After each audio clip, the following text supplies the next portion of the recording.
Ben, real quick, I guess the old adage, you can't win if you don't have the ball, and for 3 quarters, you had the ball, and they just didn't. I mean, is that pretty much it? Yeah, well, I think we worked hard to get the ball for starters, and then, I also think that part of it was, they played a zone, which, it makes it not too difficult to possess the ball, and I think we stayed patient against it and capitalized on our chances. I think, going into halftime, we felt like we had some chances that we didn't capitalize on, and we gave them, or they created, I shouldn't say, they created some opportunities that they scored on, but we did feel like they were going to the zone and wanted to slow the game down a little bit, and we just told our guys to stay patient and capitalize. But, Doug Tesoriero at the X and our guys coming off the wings did a wonderful job battling for the ground ball. I also think the ride came into play. There were some times when the ball was, popped back into their end, and our attacking came out and rode really hard, and we were proud of that effort.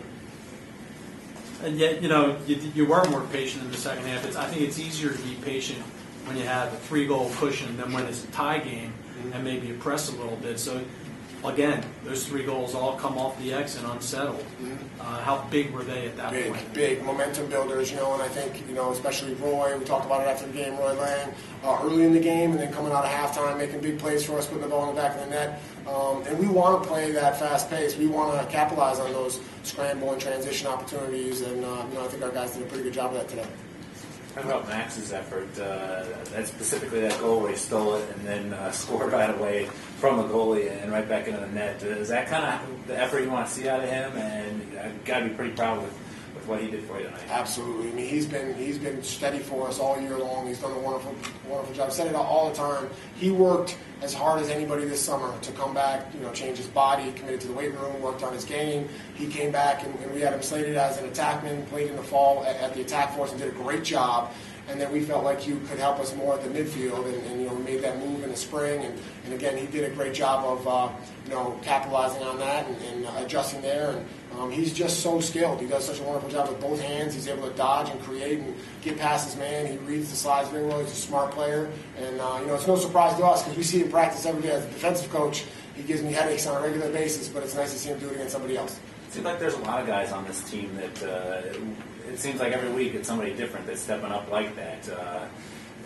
What does that bode well for the future for this squad?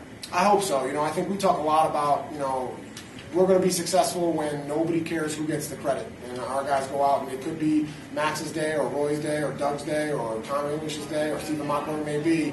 We're going to take what the defense is going to give us, and certain guys are going to make plays and get chances to make plays, and we just tell our guys to be ready for those opportunities, and when those opportunities arise, cash in at the offensive end and the defensive end as well. And I think our defense did a good job of holding down what we think is a pretty skilled team, and a team that's capable of scoring goals, especially in settled sets. And I think it was a good performance tonight.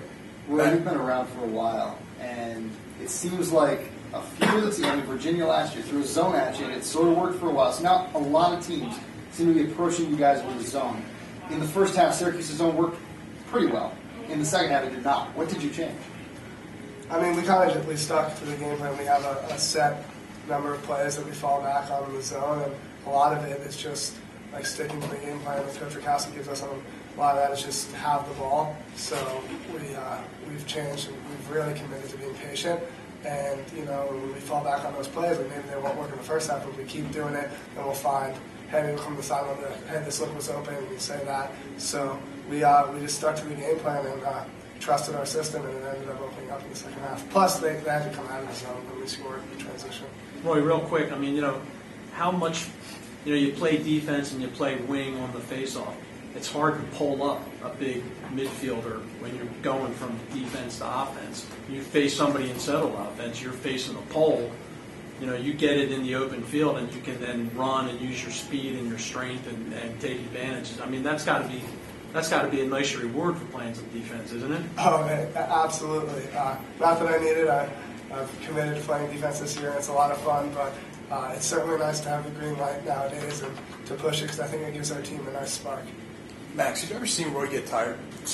Actually, no, I haven't. All through the winter, in our conditioning, he's first man every single time. He never seems to fail, and if someone's pushing him, he has that extra gear, and he just finishes first. I mean, he never gets tired. And Ben, at what point do you look at Roy and say, all right, I got to get him off the field, I need to give him a break? I mean, how much is that in your thought process? When Quite a bit, yeah, quite a bit. We keep a pretty close eye on him, and we trust him. He lets us know we trust him, but we have a pretty regular rotation that we try and utilize him with and give him breathers when we can. But he has tremendous stamina. He's able to, I think if we want him to be on the field all game long, he could do that. But we want him to be at peak level, so we will pull him off and give him, sometimes you got to kind of grab him by the jersey and keep him off the field to make sure that he understands, that other guys can play and other guys can make plays, and he needs to be rested so that, especially in the final push, he's ready to go. But he's a tremendous competitor, and I think if it were up to him, he would never come off the field. Coach, what kind of statement did this team make today, considering the opponent, the rankings, the history? I think we played 60 strong minutes. I think we made, I don't know, it's up to you guys to determine what kind of statement we make. I think our guys are just proud of defending home field. That's a huge rivalry for us in the Syracuse game, and we have a ton of respect for them. Coach Tesco is a great coach. Their coaching staff does a wonderful job. But I think our guys committed, especially off a quick turnaround, to playing 60 strong minutes, and they did just that. And that's what we're proud of. We're building, continuing to improve week in and week out, and hopefully our best lacrosse is still in front of us. Max, can you kind of describe for us that goal that I was asking Coach about when we stole it and then threw it right back in? Before the game, one of our keys was to stop 19 in transition, and he plays on the man down on the crease, and the goalie made a save, and so he was looking for 19, and I just tried to get as close as I could, and was able to get my stick out there and knock it down, and no one else was around, so I was able to finish it on the goal. Are those fun ones to score? You worked on it in practice, and then it comes through. I wouldn't say they're the most fun. They're almost too easy in a way. I mean, it's just I like a little more challenge on that. But it's in this type of game, any goal is fun. Any goal. So. Coach, what does win number 700 mean for this program, especially given the success you guys have had this season? That's a tough question. I don't know. I probably need some time to think about that, reflect on that, and to have that win come in this game against a program like Syracuse in the fashion that we were able to get it, I think is pretty impressive. But I don't know if I'm in that position right now to respond, in the best manner. So maybe after the season we have a chance to sit back and think about it. I'll have a better answer. You guys did so many things well tonight. Thank you. But, the thing that stuck out to me more than anything was when the ball was on the ground. And it's something that Syracuse prides itself. They wear the HHH on their shirts for head, heart, and hustle. That's their motto. That's what they live by and die by. Typical upstate team, just like you guys. And yet today, every time the ball was on the ground, I saw guys from Syracuse reach it first, and the next thing I know, it's going the other way. You guys have it. You knock it out. Just that has to be the thing that you have to be. I know your style. You have to be most proud of that. Absolutely, and we focused on that at halftime as well.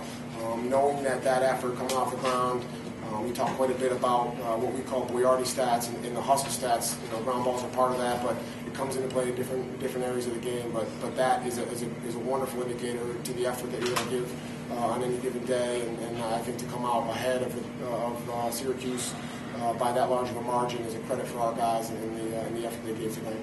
Then it seems like the defense and goaltending just keep getting better and better. How do you measure their progress? I think I'm a pretty harsh critic. I think we get into film and you can ask our guys, we get after our guys pretty good. But to limit a team like that to the number of goals that we gave today, and I think a couple were scrambled, a couple were unsettled. But we're just we're looking for a perfect game. That's to perfectionists that we are. We're looking for a shutout. When we come into this press conference after giving up 0 goals, then we'll talk about a fantastic effort. But I think we still have plenty of work to do in the goal, outside of the goal. We're developing some depth as well, and I think you saw that tonight. But overall, just extremely proud of the way our defense hung in there through 60 minutes. Hey Doug, can you talk about face-offs and just it seemed like they were just kept throwing new guys at you every couple face-offs and the play of your wingmen and getting the ball? Well, Coach Richards, he's our face-off coach. He provides a spark for us, telling us to make it a 3-man game every game to try to get the wings involved. And tonight we had Chris Wellington, Thomas Keith, Roy Lang out on the wings, and every time I made it a scrap and I got in trouble and the ball slipped out and I couldn't get to it myself, they were all over it. And just like every game, they're incredible. And they help me out. They get me wins, and they pick up the ball and we're going transition the other way. So it's a great night, and I think we're bringing it up even more. We're trying to get better every game. I know you prepare for your opponent each week and the guy you're going to face. In a situation like that where maybe you're seeing the fourth, fifth, sixth option, how do you prepare for that? Prepare just as like the starter comes out. We have the scouting report. We have everyone on it that we know their moves and stuff like that. But I give credit to also Cole McCormack and Mitch McMichael, which help me in practice every day. They give us different looks of different guys, and they show us what maybe their guy's going to do or not, and they push each other and us to give the best we can do on the field. And when the guy comes out there, we do our thing. We don't really think about them, and we try to still make it a three-man game and scrap for the ball. You're praising a lot of your teammates, and Coach was saying we'll spread it around. Whoever needs to score, whoever has to step up, will. Nobody really cares if it's them or somebody else. Is that just so ingrained in the mindset of this team that it's a huge asset for you guys? I think so, yeah. I mean, we don't really pride ourselves on one's accomplishments. I mean, I wouldn't be in the spot I wouldn't be in if I didn't have my teammates there, because if I couldn't get to the ground ball and they pick it up, it's their win. But if my teammate's right there helping me out and he's scrapping so that we can all pick it up and go the other way. So I think as a whole we try offense, defense, face-offs. We work as units and everyone tries to pick each other up if they fall down. So